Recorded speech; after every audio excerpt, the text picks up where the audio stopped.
How do you let go of being frustrated with missing? Hi, I'm Dr. Patrick Cohn. In this episode, I'm going to talk about how you can let go of bad shots and misses. You're watching the Tennis Psychology Podcast. Here's the question I received from Tammy. Tammy said, how do I let go of feeling so frustrated with missing shots? I'm a 3.5 player and I love the game.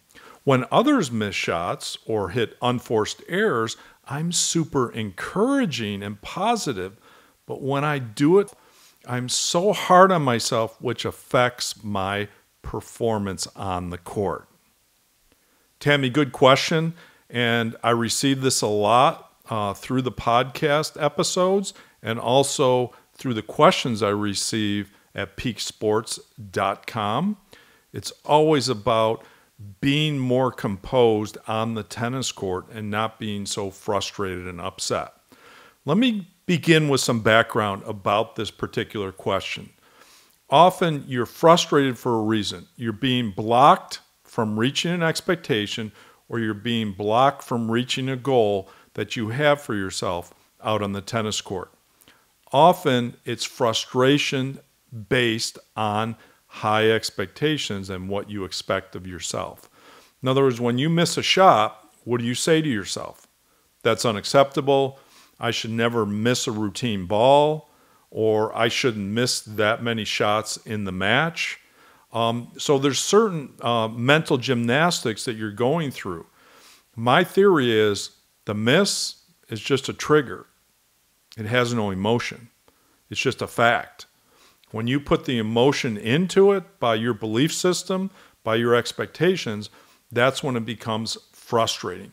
And this comes right out of the book of a famous psychologist named Ellis, who talked about being able to manage your reactions to things that happen to you. And it certainly applies in tennis. So if you dump a ball into the net and it was a routine ball, you might be thinking to yourself, well, I should never miss a routine ball, or that's awful, or I demand better of myself. That's ultimately going to lead to you feeling frustrated. Okay, so then what's the solution for you to be more composed out there? For me, there's two parts. Number one is you got to interject a little reality into the situation.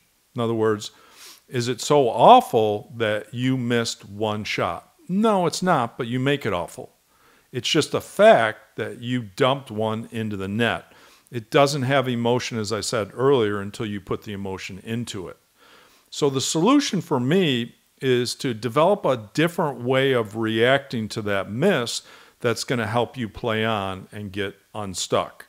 Remember, frustration is a response to not reaching an expectation, a standard, or certain rules that you have for yourself when you're out there playing. So the next step is to think about, how can I think about that miss in a different way that's going to allow me to have more composure? And it goes something like this. It's just one shot. I'm not perfect. I can still win the game. Let's move on. So it's a little bit about rationalizing with yourself why it's okay. You have to accept it in that moment to be able to move on and not be frustrated. But then there's another statement I like to use with my personal coaching students, and I call that a move on statement. I can't get it back.